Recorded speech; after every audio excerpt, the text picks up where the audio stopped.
আব্বা একটা কথা বলাচ্ছিল। তুই আবার কি বলবো বাপ? বলে তোকে আবার এত ভালো লাগবে?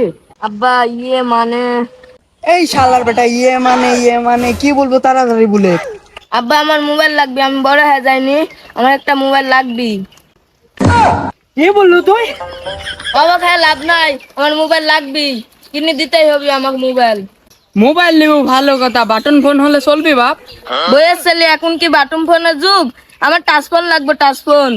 বিয়াদবের বাচ্চা কি বলে রে? তোর বংশে কেউ টাচ ফোন চালাইছে যে তুই চালাবো? ওইসব কাহিনী করে লাভ নাই, আমার টাচ ফোন লাগবেই। না কিনে দিলে আমি কিন্তু গলায় দড়ি দিয়ে মারা যাবো। আচ্ছা যা বাপ, তোকে মরা লাগবে না। আমি এইসব আম কাঁঠাল গিলা বেচা হলে তোকে আমি একটা ফোন কিনে দিব নি, একটু কম দামের ভিতর লিখবা। তুই আমার একটা মাত্র বেটা, তুই মরবি কে? যা আছে জায়গা জমি সবই তো তোর, আমি কি কবরের সাথে গেলে যাবো? এই তো বুদ্ধি হয়েছে, এতদিন এই বুদ্ধি করছিল। এই যা, তোর প্রাইভেটের সময় হয়ে গেছে, আজান দিচ্ছে, যা তুই প্রাইভেট পড়ে গে যা। হ্যাঁ তা যাচ্ছি, আমার ফোন কেনার কথা যেন মনে থাকে। ছেলে আমার খুব শিয়ানা হয়ে গেছে, আমার বংশে কেউ মোবাইল চালায়নি, আর সেই ছেলে আমার কুইটি বলছে যে ফোন লিব আমি। কেউ কাজেরই না, বসতে খেতে খেতে সব টাকা পয়সা ফুরিয়ে গেল, তো এসব দিক খেয়ালই রাখা লাগে না, পাও আর খাও যে আর ঘুরি বেড়াও। আমরা কি করব? আপনি যদি না যান আমরা কি করব? টাকা কই থেকে আসবে আপনি না গেলে? আপনি আমাদের সাথে চলেন, আমাদের তো কেউ টাকা পয়সা দিচ্ছে না, আপনার নাম বললে তো আরো মারতে উঠে। আমার নাম বলার পরেও তোদের মারতে উঠে? কে মারবে আজ চল দেখি। তাহলে চলেন। চল আজ দেখি কে মারে।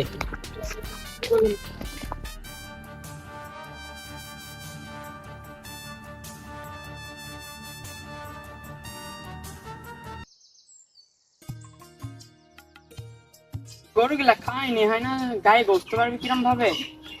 কি সাবে, কি অবস্থা? আলহামদুলিল্লাহ ভালো। গরু তো মেলা হয়েছে দেখছি তোমার। হ্যাঁ গরু তো মেলা হবে। তোমার জায়গা, তুমি মেলা টাকা পয়সা, মেলা তোমার গরু আছে, আম গাছ আছে, কাঁঠাল গাছ আছে, তোমার তো কোনো কিছুর অভাব নাই। হ্যাঁ কাকা, ইয়াও আমার কাছে অল্প মনে হয় না। হ্যাঁ, যার মেলা আছে তার আরো অল্পই মনে হবে, আরো বেশি পাওয়ার লোভ। আমারও তো চিন্তা ভাবনা এরকম। যাই হোক, কাল রাতে ফোন দিছিলে, আম কাঁঠাল বেচার লাগি নাকি এমনি? আম কাঁঠাল বেচার লাগি কাকা? ও, এইগুলা তো বেচতে কয়েকদিন পরেই চাই শুনো, কিন্তু ছেলে ফোন কেনার লাগি মেলা জেদ ধরিতে, এই লাগি মনে করেন তাড়াতাড়ি। ছেলে এখনো ফোন কিন দাওনি? না কাকা, ছেলেকে ফোন কিনে দেওয়া হয়নি, জানেনই তো পড়াশোনা করছে ছেলে, ফোন কিন দিলে পড়াশোনা খারাপ হয়ে যাবে, এই লাগি ফোন কিন দিলি। হ্যাঁ, ভালো করছো। যাই হোক, তাহলে কি আম বেচবে না কাঁঠাল বেচবে আগে? আম তো কাকা বিক্রয় করে দিয়েছি, তাই জন্য কাঁঠালটাই শুধু বেচতে থাকছি। ও, তাহলে আমি বিকালে কথা বলবো নি ভেস্তি, হ্যাঁ? আচ্ছা। আর এই যে এক জায়গায় কাঁঠাল আমার পাড়তে দিয়ে আসছি, কামড়া সব কাজ করছো, ওই কাঁঠাল গুলো নিয়ে আবার বাজারজাত করতে হবে, ঠিক আছে? আমি বিকালে ফোন দিবেন, আর কাঁঠাল কাউকে দেওয়ার দরকার নাই, আমি নিবন, ঠিক আছে? কারো দিও না কিন্তু। আচ্ছা কাকা। আচ্ছা, চলে গেলাম। আচ্ছা এখন যাই, গাছটা কেটে নিয়ে আসি, গরুকে আবার খাদ্য দিতে হবে। রে সাবি, আম কাঁঠাল তো ভালোই বিক্রি করছিস, আবার গরু পালাও ধরলি? হ্যাঁ ভাই, শুরু করলাম। শুরু করছিস, ভালো করছিস, আমার কথা আবার ভুলে গেলি নাকি? না তোমাদের ভুলবো কেন, তোমরা এলাকার ভাই বেদার মানুষ। ভুলে যাসনি, ভালো কথা। আমার অফিসে টাকা পয়সা পাঠাইসনি? কিসের অফিস আর কিসের টাকা পাঠাবো আমি? এর ওদের তুই বলতো।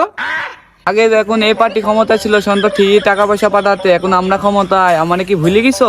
কি তোমরা এখন ক্ষমতায়? তোমরা এখন রাজনীতি করো কারি দলে? দলমল বুঝি না, আমরা খাওয়ার দল পাচ্ছি, বুঝতে পারিস? ও, তোমরা খাওয়া কাটির দলে যোগ দিছো? যোগ দিব কেন, আমরা তো আগে ঠিকই করতাম। মাথা লড়া বাদ দে, আম কি বিক্রয় করে দিছিস? হ্যাঁ, আম বিক্রয় করে দিয়েছি, কিন্তু এখনো পর্যন্ত কাঁঠালটা বিক্রয় করি না, আজকে করবো। তাহলে তো তুই ভালোই কাজ করেছিস, আমটা বিক্রয় করেছিস, তোর পকেটে টাকা পয়সা আছে, দে 50,000 টাকা দে। কি? 50,000 টাকা? এত টাকা তো আমি বিক্রয় করিনি। এই পার্টিক তো লাখ লাখ টাকা দিতে, আমার খাওয়া পার্টিক টাকা দিবা না? তা তো দিবই, তোমরা আসছো, আমি ভাবেছি যে 100-200 টাকা দিলে মনে হয় হবি, এত টাকা তো আমি বিক্রয় করিনি, তোমরা যত টাকা চাচ্ছ। বিকালে 15,000 টাকা আমার অফিসে দিয়ে আসবি, 1 টাকা কম হবে না, তাছাড়া তোর আম কাঁঠাল পাড়তে দিব না। ভাই আমি অত টাকা করতে পারবো ভাই, 1,000 টাকা দিয়ে আসবো নি ভাই। 15,000 টাকার মধ্যে 1 টাকা কম হবে না, বুঝলি? না হয় তোর গরু খুলে নিয়ে চলে যাবো। না ভাই, এই কাজ করেন না ভাই, এই কাজ করেন না ভাই, আমি একবারে 50,000 টাকার মধ্যে যদি 1 টাকা কম দিস, তাহলে তো সব গরু ছাগল খুলে নিয়ে চলে যাবো। চল। বুঝতে পারিস?